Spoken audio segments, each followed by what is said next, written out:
On the mound, the legendary Leroy Satchel Paige. Arguably the greatest pitcher this sport has ever seen. We know for certain the oldest rookie in the history of Major League Baseball. Now, Major League Baseball says that Satchel was 42 years old when he finally got his opportunity to pitch in the Major Leagues with then the Cleveland Indians. Most who knew Satchel believed that he was at least 10 years older than he claimed to be. Satchel was likely born into the early to mid-1890s in Mobile, Alabama. And so that birth record was typically kept in the back page of the family Bible. And according to Satchel, the goat ate that page out of the Bible. His original tombstone has a question mark by his birthday. Yeah, the old man literally took it with him to his grave. But when we talk about Satchel Paige, there is really no one to compare him to. Not someone who combines the longevity. By his estimation, he pitched in over 2,600 games. The great stuff. Recorded some 55 no-hitters and only God knows how many strikeouts. And the charisma. He could sell it. Yeah, he could sell it.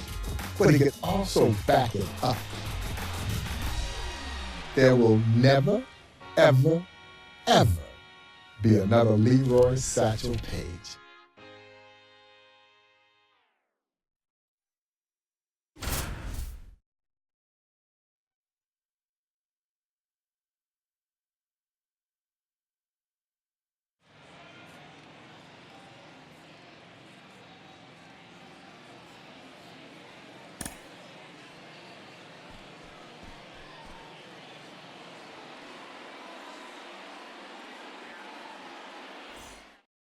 Now the third baseman, Hayes.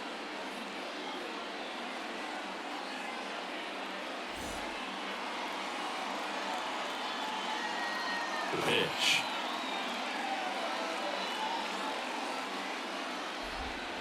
On the corner for a strike, and we are underway.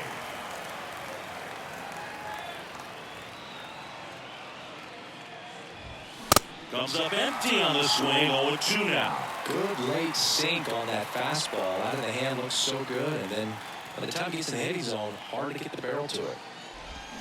Hacks and misses. It's a strikeout. Now the left fielder, Glass.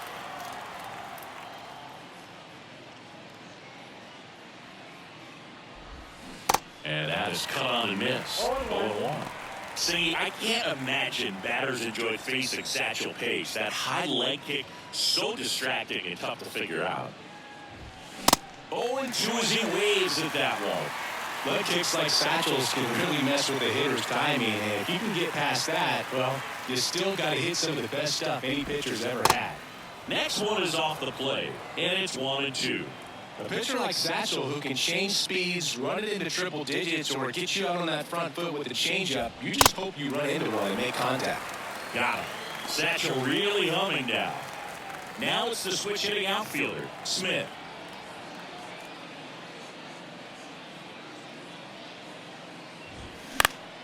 And there's a foul ball.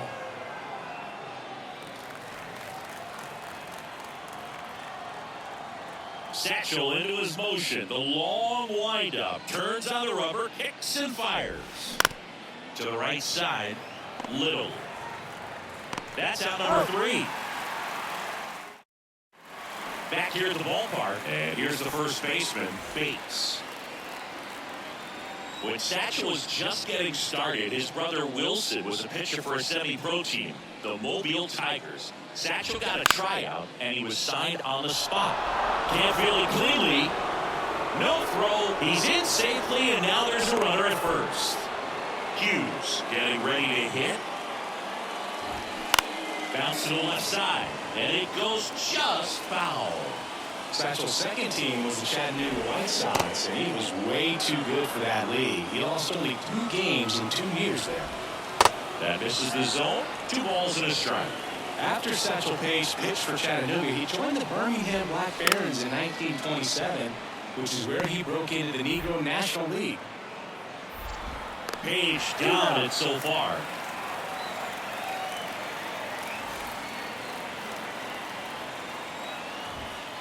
That's in there. 0-1.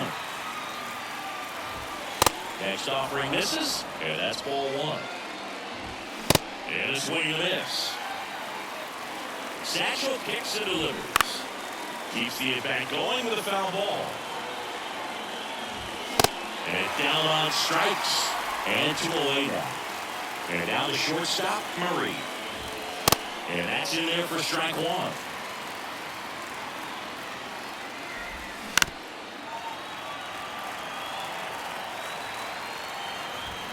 Swing and a miss. Chase the fastball up the ladder.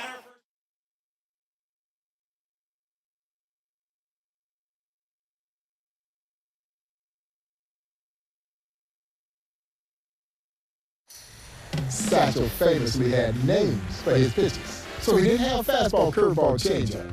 No, not Satchel. Satchel had what he called his midnight creeper. He had the two-hopper. He had the bat dodger. He had the hesitation pitch. He had the long tom, the short tom, the jump ball, the trouble ball, the radio ball, the wobbly ball, the dipsy-do. And he also had a pitch that he famously called his B-ball. You know why he called it the B-ball? Because Satchel says, it bees where I want it to be when I want it to be there. And so he had all the stuff you needed to be a star, and he was just that.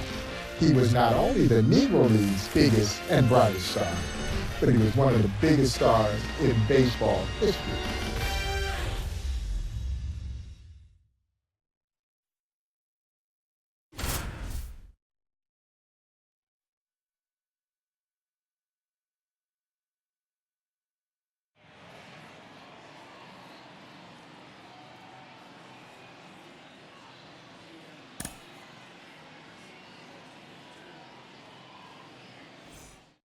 Ready to go now? Here's the third baseman, Hayes.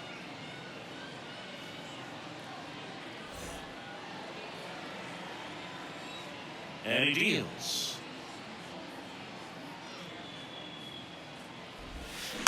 And first offering is fouled off. Paige winds and fires. And there's the ball.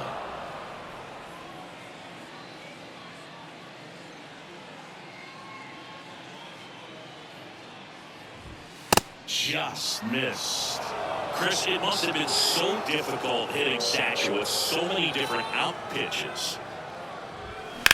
To the right side, sneaks through, base hit, and the leadoff man aboard. Glass will hit next. Yeah.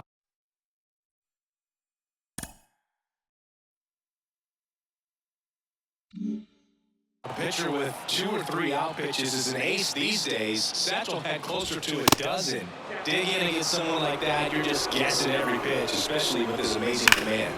Ground ball right side could be 2. Over to Jackie, they get 1. And that's 2. Cy Perkins caught Satchel for a lot of seasons, and for a while, he wouldn't even give signs. He just hold up the mitt, and Satchel would hit it.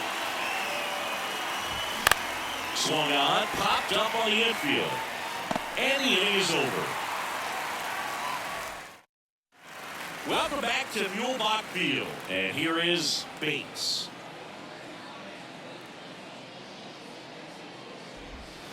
Swings and misses. That's strike one.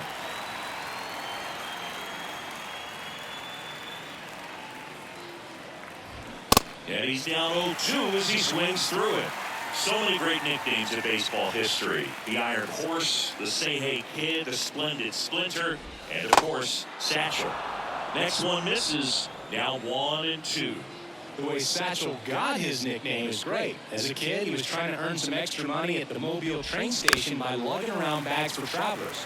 Of course, the bags were so big that most kids could only take one at a time.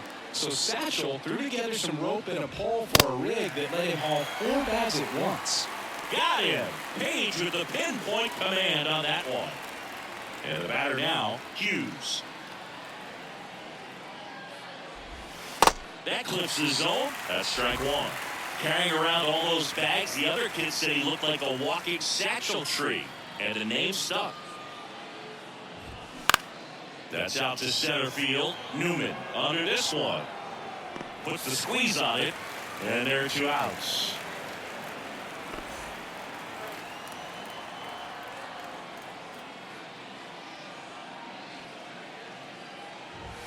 First pitch just misses.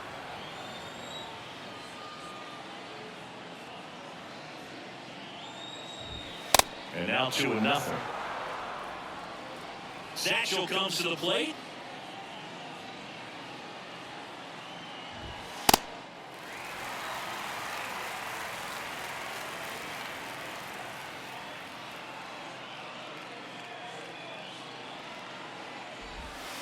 And that's in for a strike.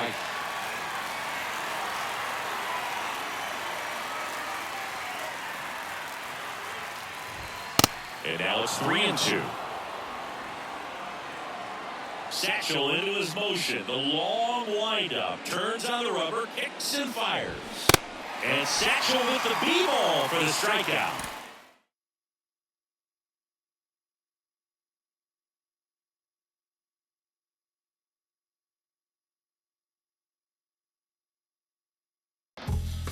They clocked Satchel Paige unknowingly in a ball game in Griffith Stadium in D.C. Satchel retires aside, and the kid from the military comes over. Miss Paige, we clock your fastball at 105 miles per hour. Satchel looks at the kid. He says, son, I wish I'd known you were timing me. I could have thrown harder than that. Yeah, you'll hear from the old Negro League players who saw Satchel in his prime that if anyone tells you they saw his fastball in the hitting zone, they're lying. Yeah, you might have seen it leave his hand, but by the time it got there to home plate, it literally was about the size of an aspirin tablet.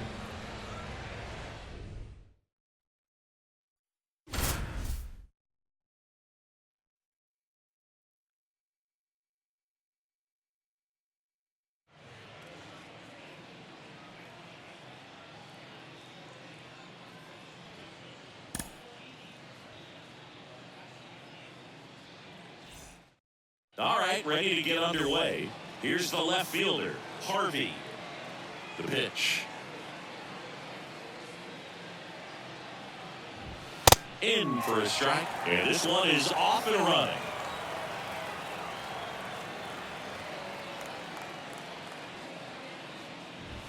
Edge in the zone for a strike. 0-2.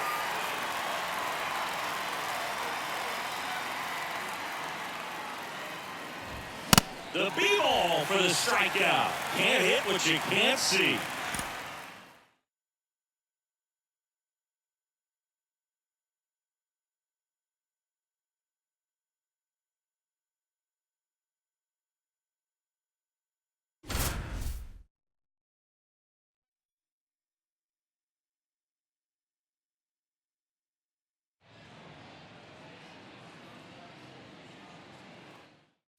So up next, Gordon. The pitch. And a good fastball to start him off. That's strike 1. Boog, how about that no-hitter Satchel threw against the New York Black Yankees in 1932? One of the greatest single-game performances ever. In that game, on the mound, he had 11 strikeouts, and at the plate, he had 2 hits. Satchel kicks and delivers. That no-hitter of Satchel's is so rare. Only 3 other pitchers in MLB history have ever thrown one with 11 strikeouts while getting 2 hits of their own. And one of them was Hall of Famer Catfish Hunter. Brings it in. Runner tags for home. He's in on the sacrifice fly. It's 2-1. Gordon, the next to hit. And the pitch. Foul back our way, and that's out of play. This one popped up. Foul ground first base side. And a foul ball. Satchel comes to the plate. Gets a piece. And stays alive. The 0-2 pitch from Satchel. And a foul ball. He stays alive. Stays alive. Satchel kicks and delivers. Another B-ball for a K. So now it's the 4-hole hitter, Parker. First pitch, and that's in for a strike. Next offering is in for a strike.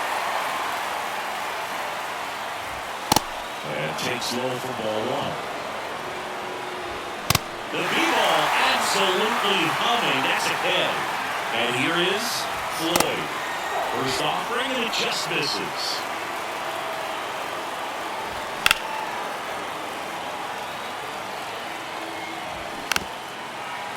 Really going after him here. All fastballs to get ahead in the count.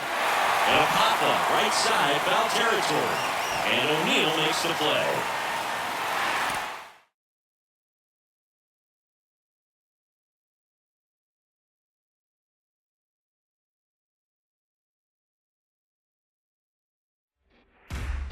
What really made Satchel so special was 105 with pinpoint control.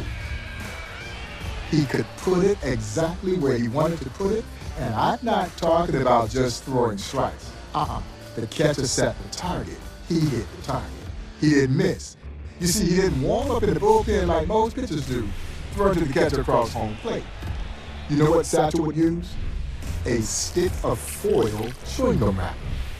The catcher would sit the chewing gum wrapper on top of home plate. And wherever the catcher moved the chewing gum wrapper, Satchel right over the top of that chewing gum wrapper. And as Satchel would say, he worked both corners of that chewing gum wrapper. He was absolutely uncanny.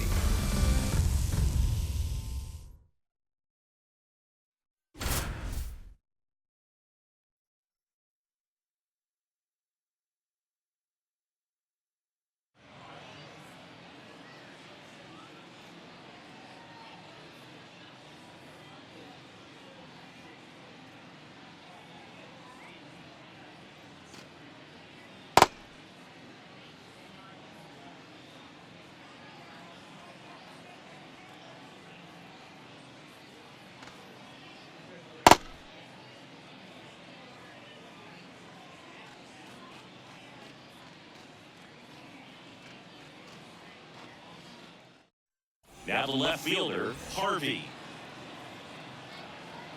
The line of the pitch. And first offering is fouled off.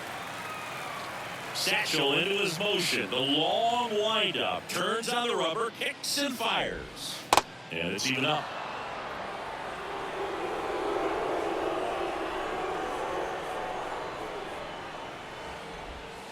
And that's through there for a strike.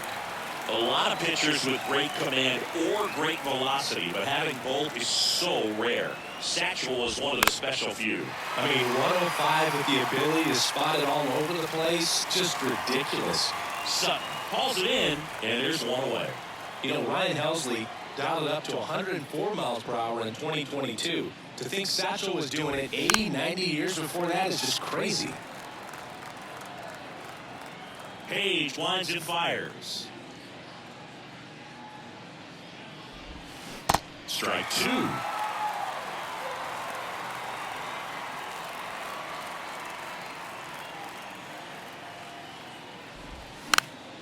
Gets a piece, and it stays 0-2. The 0-2 pitch from Satchel.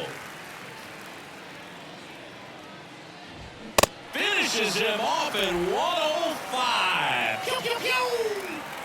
And now the first baseman, Reese.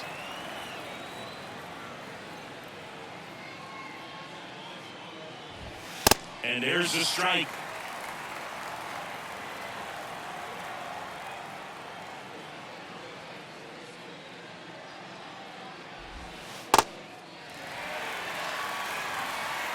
Satchel comes to the plate.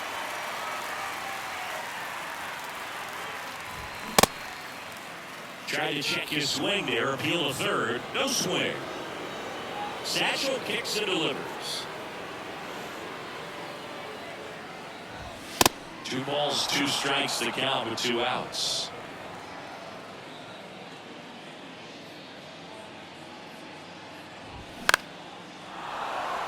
Swing and a line drive, base hit out of the center field. And that keeps the inning alive. You'll often hear the phrase, short to it, long through it, and that's a great example of it right there. Got the barrel in the hitting zone early, squared it up with the well-timed swing, and came away with a beautiful line drive into center field. The 1-1. And that one pulled foul. Got it by him for the K.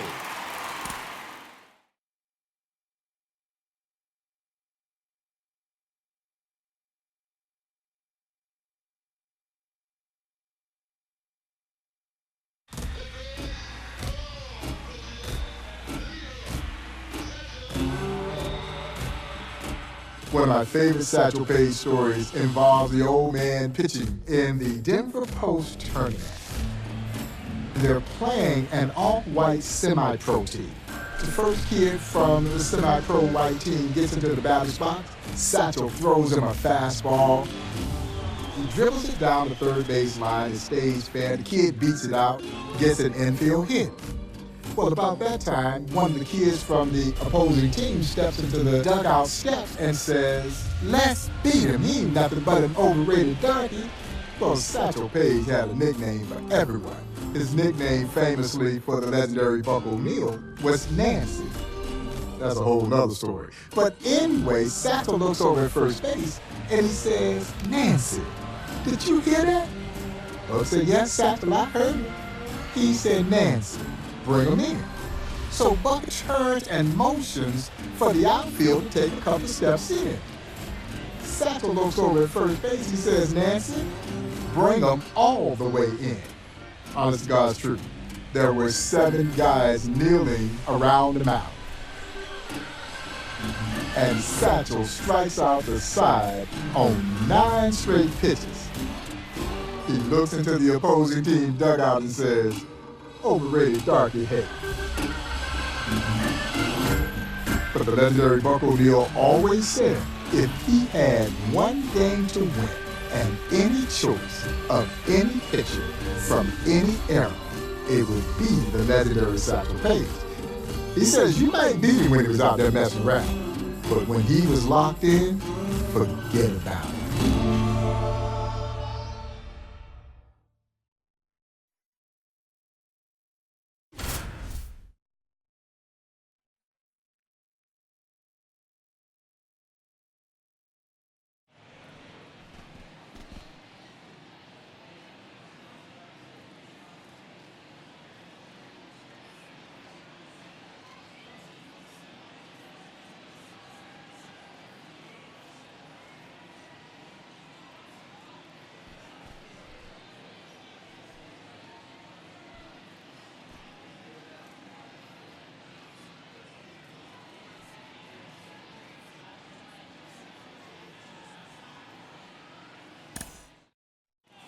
Cole getting ready to hit.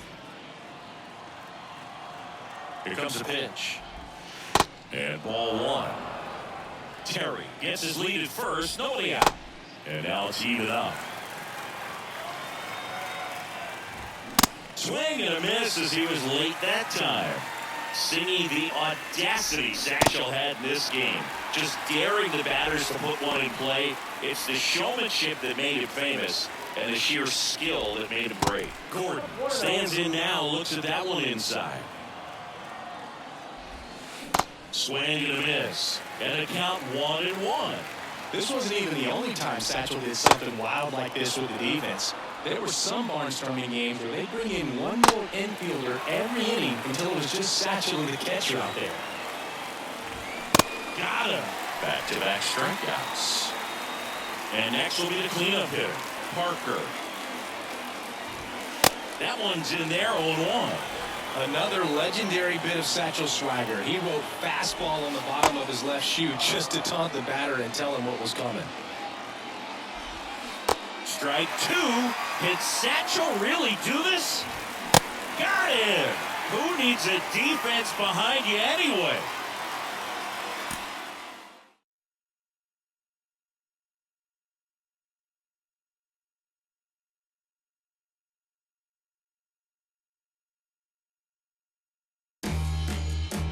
Now, Major League Baseball says that Satchel was 42 years old when he finally got his opportunity to pitch in the major leagues in 1948 with the Cleveland Indians. He, along with Larry Doty, would help Cleveland win the last World Series at that time that Cleveland had won. Many thought Satchel should have been named Rookie of the Year. He goes 6-1 with a 2.4 ERA his rookie season at age 42, which means he might have been closer to 52.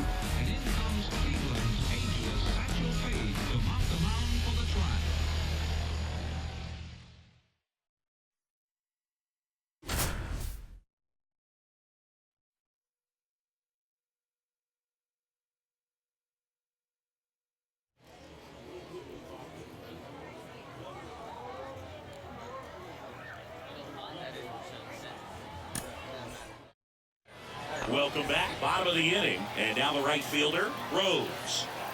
And the pitch. And ball one to the right fielder. So here comes Satchel to replace Cleveland's ace, Bob Lemon. Heck of an assignment to draw on your MLB debut, Boog, and even more so at Satchel's age, whatever it is. And it finds its way through for a hit. Off to a good start with a leadoff knock. Now, Leonard. Fought off foul. Next offering is down low. And a count even 1-1. Next offering is in for a strike. Goes down swinging for the strikeout. Couldn't catch up to the heater. Here's the catcher to hit, Green. They say it went. In for a strike, and the count is 0-2. Next pitch is downstairs.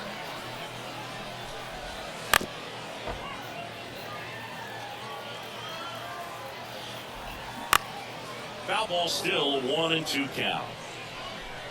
Satchel comes to the plate, and another ball. Ground ball right side. They take the force out. The ageless rookie sets down another. Satchel gets through his first MLB frame unscathed.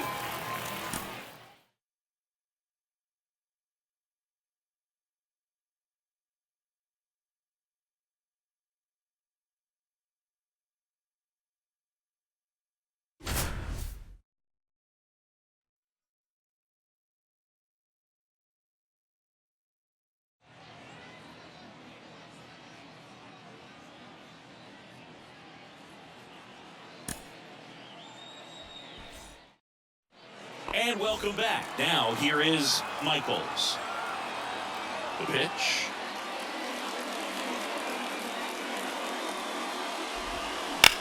Bounced out to short. Fires across the diamond. One gone to the bottom of the eighth. Well, Satchel's a rookie today, but he's got a long professional history in Cleveland. Back in 1931, Satchel pitched 5 games with the Cleveland Cubs. And then, of course, he pitched in Cleveland with other teams, particularly the Pittsburgh Crawfords. There's a swing and a miss.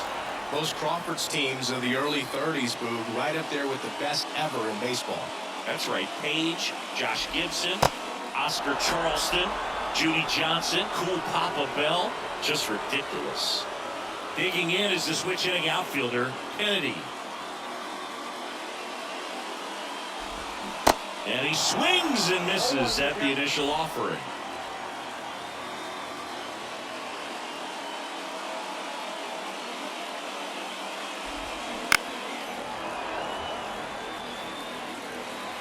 Satchel into his motion. The long windup. Turns on the rubber. Kicks and fires. On the ground to the left. Tosses to first. And that is the third out of the inning. Welcome back to Comiskey Park. Here's the second baseman, Harrison.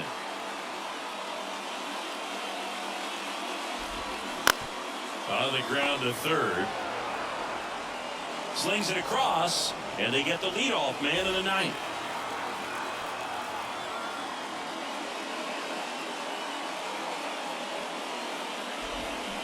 Check swing. He went. It's 0-1.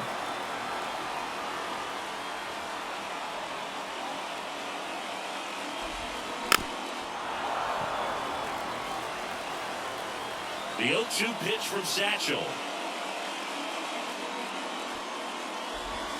And down on strikes he goes. 2 gone. So 2 down now, and here is Murray.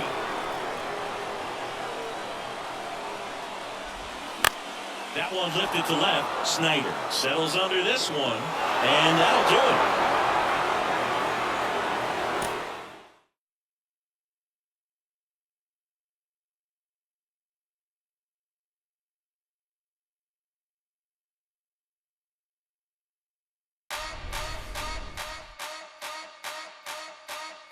Now, Satchel in 1965 is believed to be 59 years old if you believe he was born in 1906, which I do not, but for the sake of the story, we'll say that he was indeed born in 1906.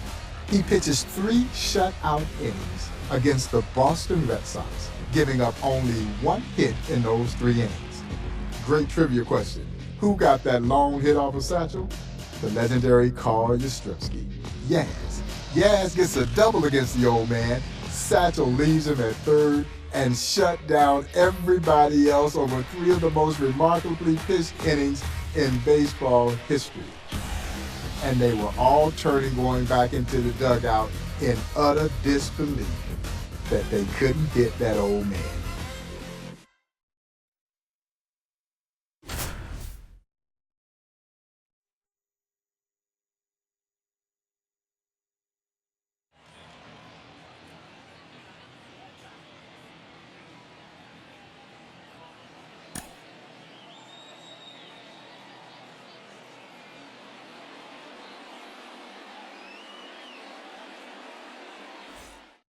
Ready to go? And the batter will be the shortstop, Hill.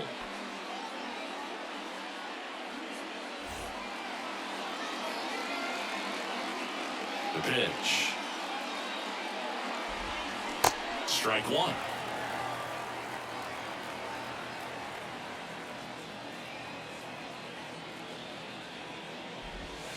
That's in there. And it's 0-2.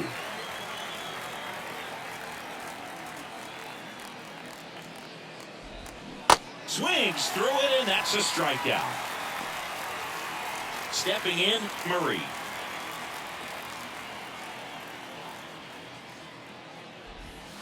Well, Boog, Satchel was 59 when he pitched this game, at least officially. Well, we're both in our early 50s, and I can't imagine how he did it. It makes me hurt just thinking about it. He'd tell you a million different reasons why he was able to keep playing so long. Not sure which of them I believe, though. And that drops in for a strike. One of Satchel's rules for staying young was to avoid fried meats. That's one you live by, right, Boog? Well, unless I'm in Philadelphia.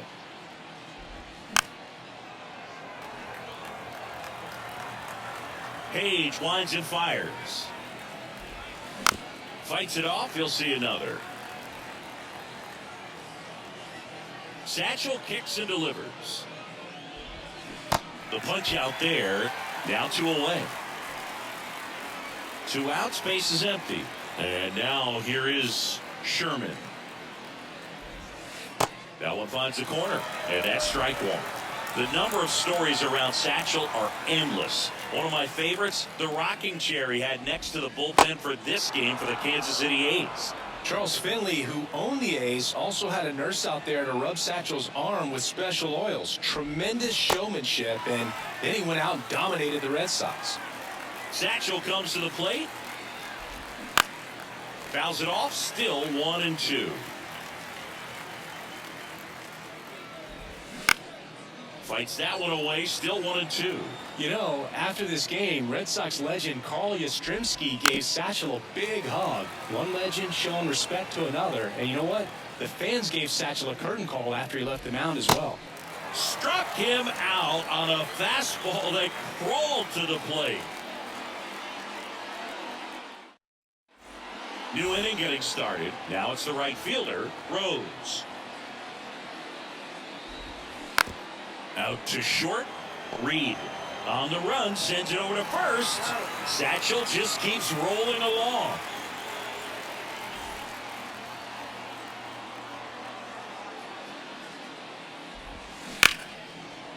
Line drive, caught.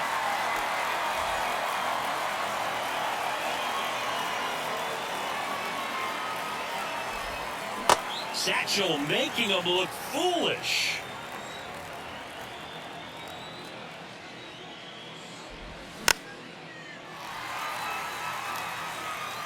The 0-2 pitch from Satchel. Chopped out in front of the plate. Sends it to first. The old man keeping these hitters in check.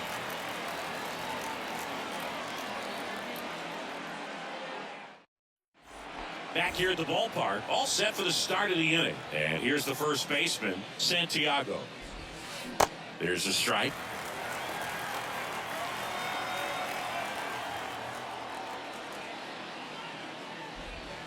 Swing and a miss. And that is strike two. Next offering is down low.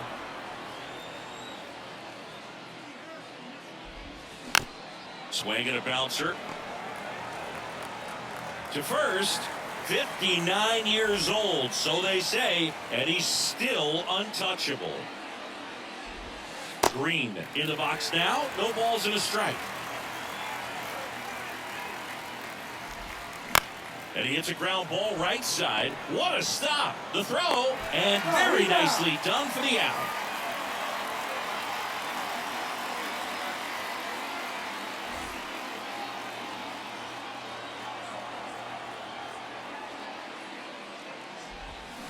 First offering misses the mark.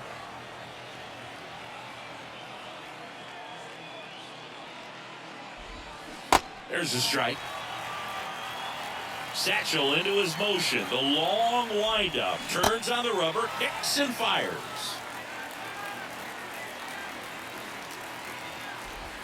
The next pitch misses. Ball two.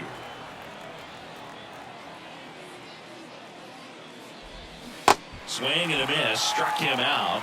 And good work there as he gets a 1-2-3.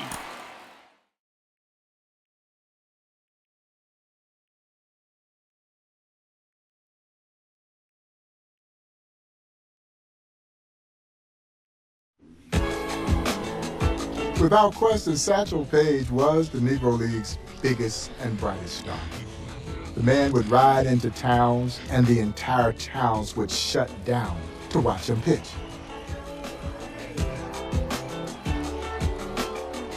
Everyone wanted to see the old man do his thing. Was he a little bit disheartened when he wasn't the first to break baseball's color barrier? Of course he was. Because in many ways, he was the Negro Leagues. And I'm not sure there's any more lore or legend surrounding any one athlete. Perhaps it's because we don't really know how old he truly was.